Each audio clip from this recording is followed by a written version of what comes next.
Layaknya hari, kita pasti akan bertemu dengan waktu yang bernama sebelum malam. Sinar pergi sebelum malam. Angin kencang bertamu sebelum malam. Sebelum malam, bersiaplah. Sebelum malam, berdoalah.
Anak-anakku,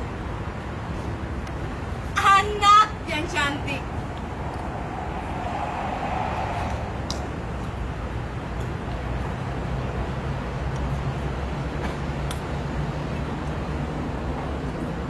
anak-anakku, anak yang manis.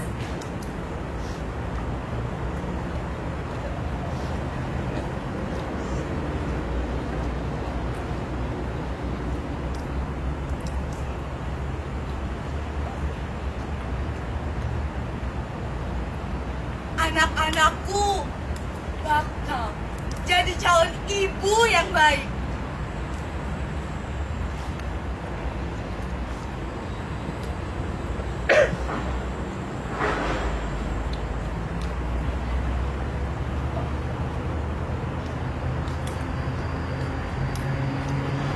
Anakku,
Aku rindu kamu.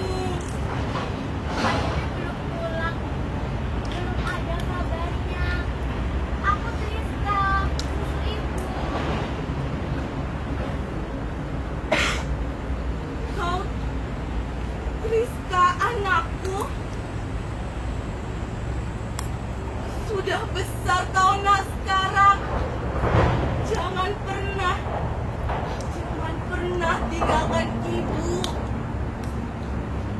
Iya, Bu. Aku akan selalu menjaga ibu.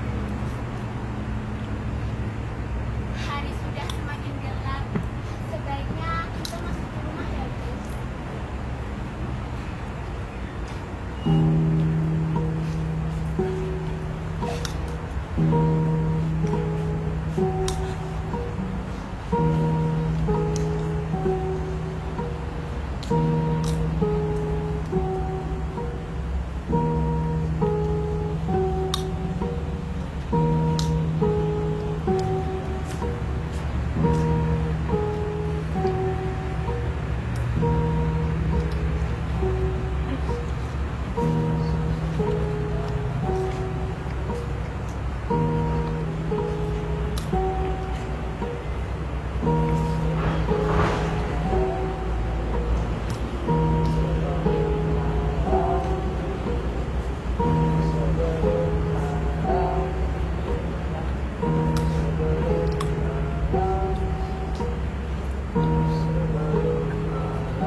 Bawakan badan yang hangat kesukaanmu.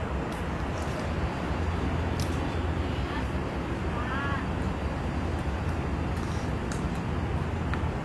Wedangnya nanti dingin kalau harus menunggu kamu selesai.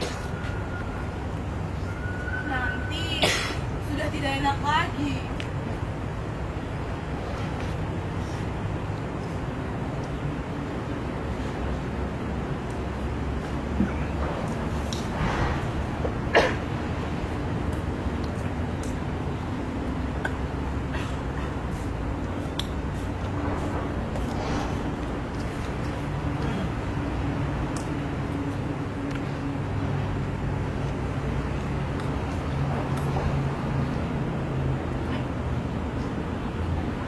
Oh iya, ibu ingin tahu apa sih yang diandai-andaikan oleh anak muda ibu ini?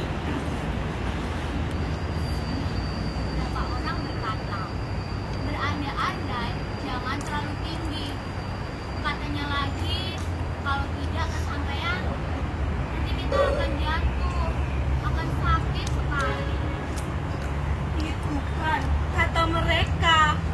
Dengarkan ibu, andai-andai yang tinggi itu mulia.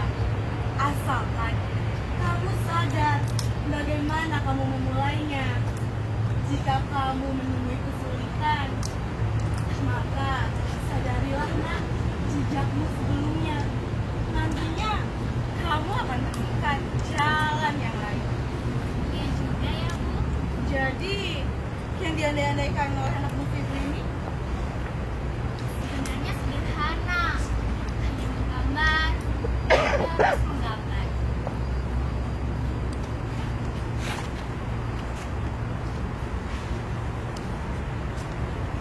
apa istimewanya mempunyai cita-cita menggambar, Triska? Kakak tidak tahu kalau Sejak kapan lupa mengucapkan salam, nak?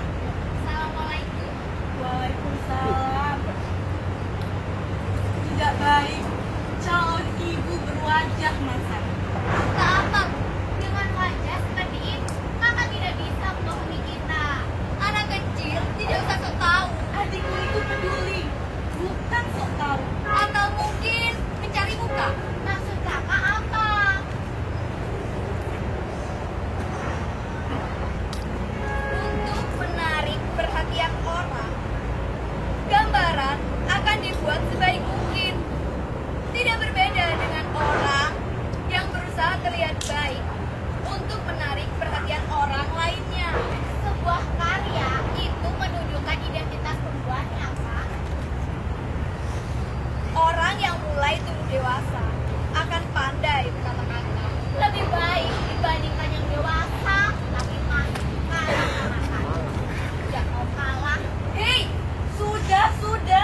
ketat khusus untukmu.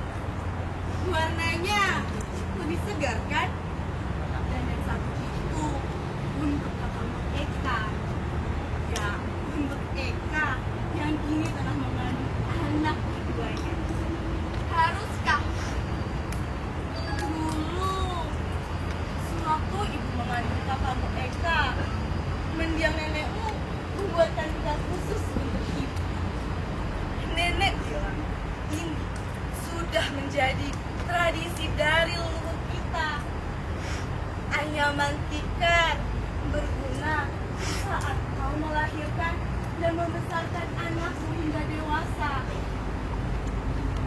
Anyaman tikar yang khusus dibuat oleh seorang ibu pada anak perempuannya akan memberikan kenyamanan anak perempuan itu ketika melahirkan. Ibu percaya hingga saat ini kita itu masih utuh karena ibu. Ya, walaupun sudah sedikit rusak. Tapi kenapa nyaman tikar?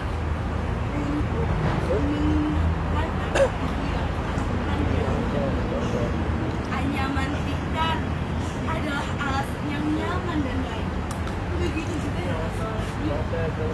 Dalam merawat anak-anak, seorang ibu harus bisa menjadi alas atau tempat saat kau melahirkan dan membesarkan anak-anakmu.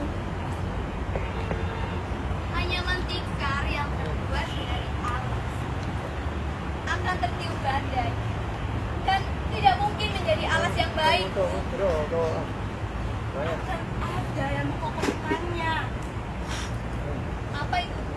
yang menjadikan tikar itu alas. Maksudnya? Anak-anakmu. Bagaimana mungkin? Lihat berapa banyak badai yang datang menerpa ibu.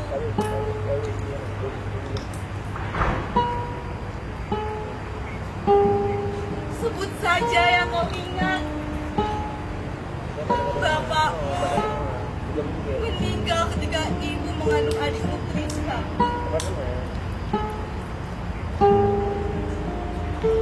Anak kedua kakak mereka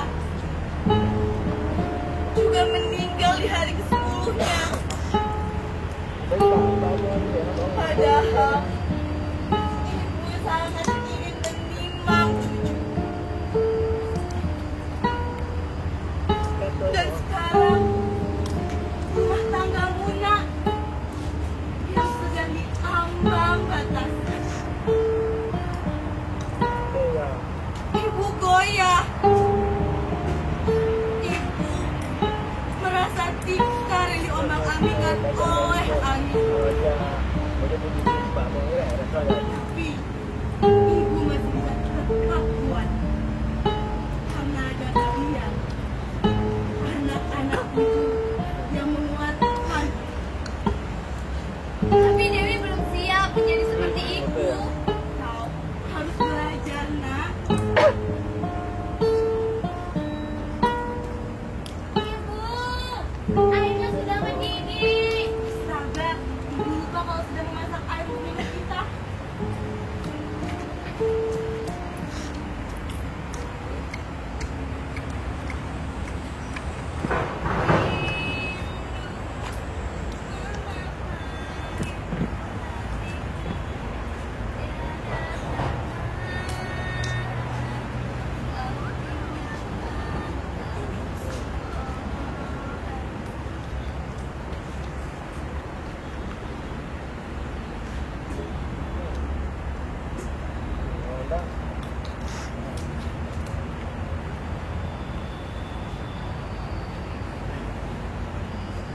Assalamualaikum.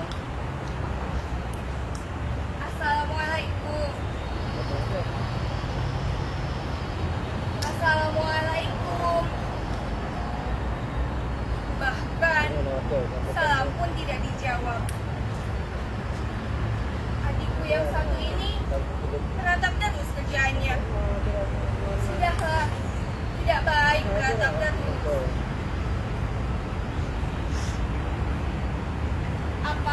kakak punya salah lagi?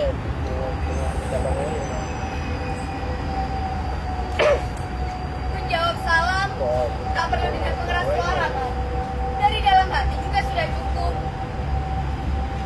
Oke, sekarang jawab. Apa salah kakak? Kakak tak pernah salah.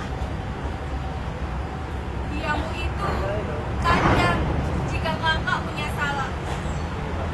Tidak, Pak.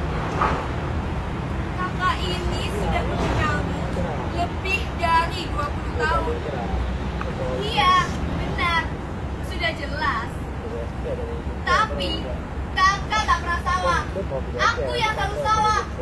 Orang lain pun berkata seperti itu. Ada apa ini? Tidak ada apa-apa, Bu. Hanya salah paham. Kayaknya sudah pulang. Bagaimana kak hasilnya? Baik dapat sehat, Tis. Semoga saja Tuhan melindungi sampai dia lahir dan tumbuh besar. Tuhan pasti tidak akan memberikan cobaan melampaui batas, nak. Ibu yakin anak baik sepertimu pasti akan menemukan kemudahan di setiap cobaannya. Lalu, bagaimana dengan anak yang tidak sebaik aku, Bu? Pantas saja aku selalu mendapat kemalangan. Kau juga anak yang baik, Dewi. Rizka juga. Aku bertanya pada ibu, Kak. Selalu saja kakak mencari muka. Saya tidak ada niat buruk sedikit pun untuk kamu. Terserah kakak mau berdalih apa. Tapi saya kecewa. Sejak dulu memang kakak yang lebih baik dibanding aku. Bukankah begitu, Bu? Semua anak ibu baik tanpa ada pengecualian. Tanpa kecuali. Ibu pembohong besar. Kak, beliau ini ibu kita. Sopan sedikit dengan beliau. Anak kecil tidak usah ikut-ikutan. Lihat kan, Bu? Tidak ada yang membela Dewi.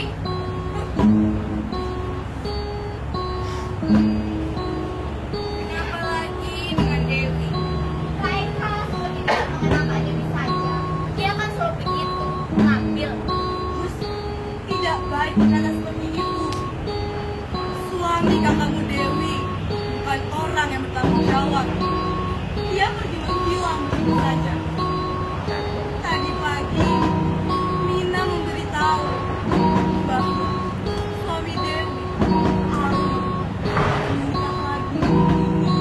Tapi selalu saja Kak Eka dan lainnya menjadi pelampiasan. Mungkin saja aku yang salah. Sebaiknya aku menemuinya untuk meminta maaf. Sebaiknya jangan dulu, nak. Tidak baik bagi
Hatiku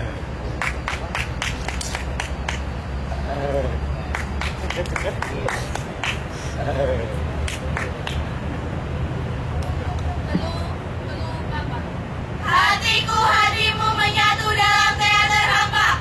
Woi. Sebelum malam itu saya ngambil subjeknya seorang ibu yang mempunyai 3 anak. 3 anak perempuan. Mereka sudah dewasa, tapi dalam perjalanan kehidupannya banyak kejadian yang mengharuskan mereka tinggal berempat tanpa seorang lelaki. Di situ saya ngambil tinjauan psikologis dan juga beberapa mitos. Jalan ceritanya, ada seorang ibu yang sangat menyayangi ketiga putrinya. Yang pertama, putrinya itu sudah menikah, dia sudah pernah hamil, keguguran, terus dia hamil lagi. Waktu dia hamil beberapa bulan, suaminya meninggal. Di situ dia dipaksa untuk tabah karena dia adalah seorang kakak yang harus memberikan contoh kepada adik-adiknya. Kemudian anak yang kedua hamil baru beberapa bulan, ya kisaran 2-3 bulan. Saat itu suaminya meninggalkan dia tanpa sepatah kata, tanpa ada omongan. Tiba-tiba ada kabar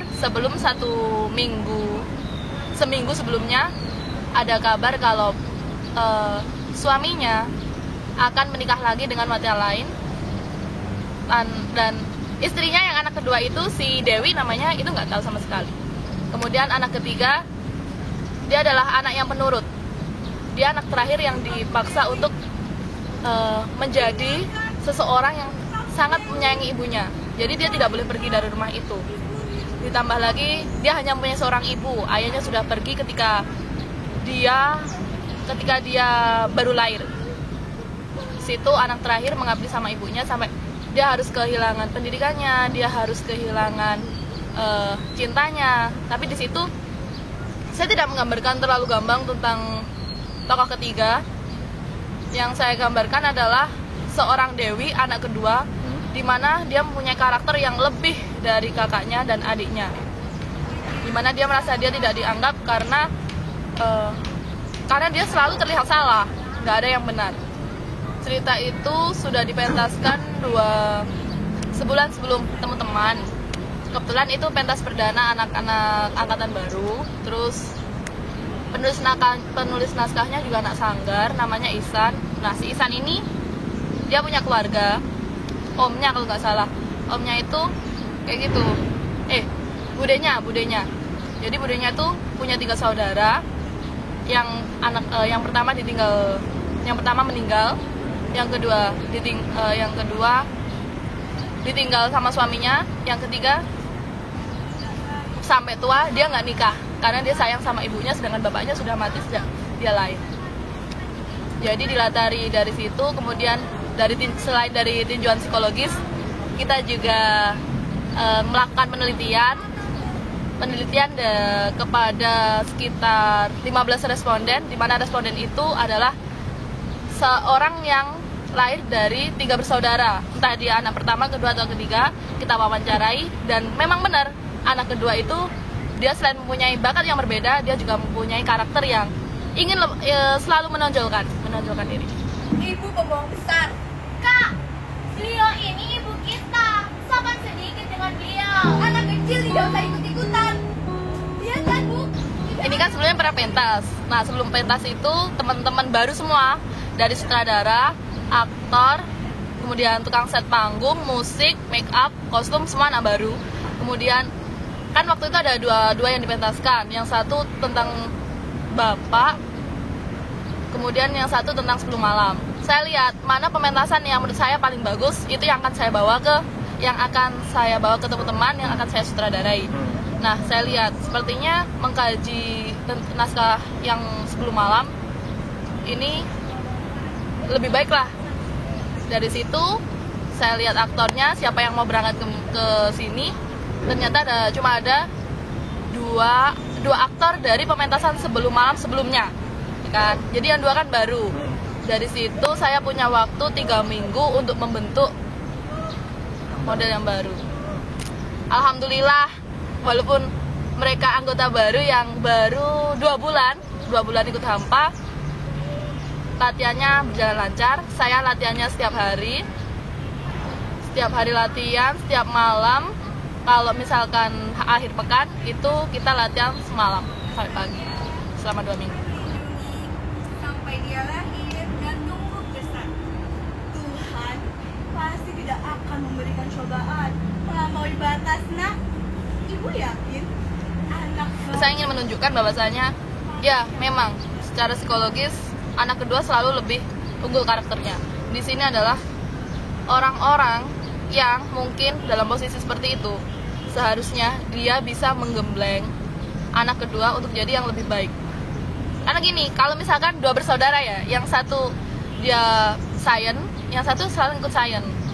Kalau satu suka olahraga, misalnya sepak bola, yang satu mungkin tenis.